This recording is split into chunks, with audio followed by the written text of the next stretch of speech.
Did anybody feel what I felt just a moment ago? Somewhere up here, she just goes like this. I quit. Was anybody else a little bit like, oh, there's a scandal brewing? You know what I mean? Like on this dreary Monday morning, like all of a sudden she's just like, I can't take it anymore. I quit. I'm sick of this. Like, wouldn't that be crazy? Like, I remember that chapel. She lost her mind. Resignation. I hate this. I can't take it anymore. It would have been so cool. And then, like, for her to just compose herself and say, no, but the Lord is working. And in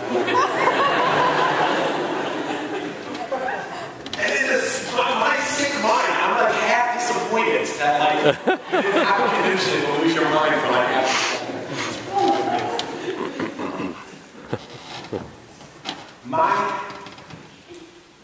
One of my biggest fears for my teens in my youth group is that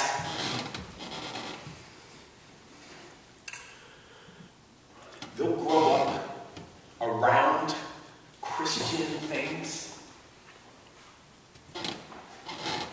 and they will get just so comfortable with Christian stuff that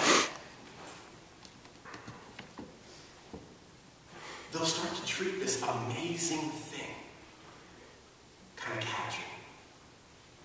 That is by far my greatest fear for you.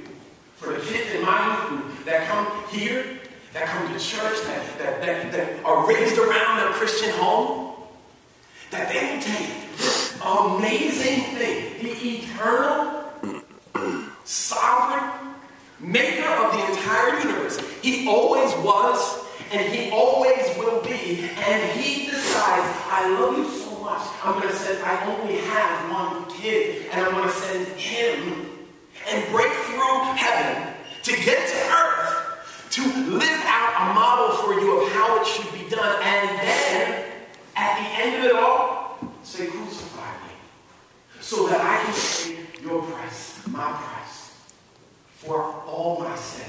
And I've done a lot of sin. So it's a big price, and that's just me. Last night, I'm sitting at Zion Mennonite, and I hear the dock choir. And they sang in all kinds of languages.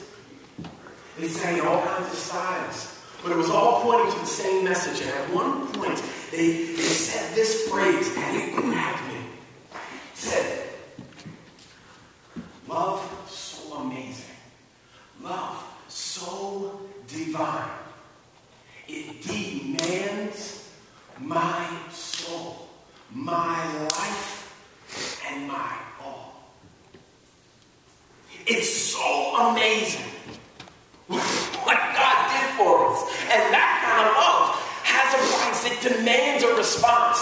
And yet, I remember in high school, being in a youth group, being around Christian stuff all the time, going on retreats and going to summer camps and hearing preachers, blah, blah, blah, about this amazing thing. And I gotta tell you, it started to grow casual for me. I started to take it for granted. Did you ever get a Christmas toy, a new gadget, a thing, and you just go, oh, it's the greatest thing ever. Oh my gosh, I love this thing.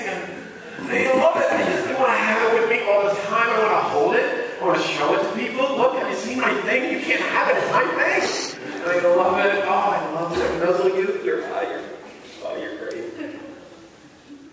And all day long, every day, it's the best thing ever. 6 months later, a year later, somebody says, hey, where's your thing? And you go like this. I don't even know. I'm not sure. I think, oh. And you find it somewhere, you go home and you look for it, you're like, oh yeah, I forgot about that thing. And you find it up on a shelf, and it's kind of dusty, and you're like, oh yeah, you were awesome, that was great. But you moved past it. You almost overplayed with it. Do you remember toys that you overplayed? And it was so great, it was so amazing, but got to a place where it just became casual. Before you had it, it was all you could think about. And then it got right. My greatest fear as a youth pastor is that you will sit in church, be around Christian people. Some of you come from Christian homes, and you'll just start to go through the motions, forgetting that love so amazing, love so divine, it demands my life, my soul, my all. The Bible calls that like a churchy word that is not used anywhere else. And it's such a unique word, and what it actually means, it's cool that we don't use this word for other things. Do you ever casually use the word love? Oh my gosh, I love your shoes. And I love my mom. Same thing. You know what I mean? Like that word that gets weird for us, right? I love your hair, and I love Jesus. Okay. I think we English speakers need a little more diversity in our vocabulary. I like a lot of things. I say I love a lot of things, but we can get some things twisted. The word in Scripture, and we see it in different places. One of the spots is in 1 Thessalonians 5:23. May the God of peace sanctify you through and through. See, that word we don't use for anything else. Although we do it, we don't use it for anything else. I use to sanctify outfits. You get something new for Christmas, and you're like, oh, that's right.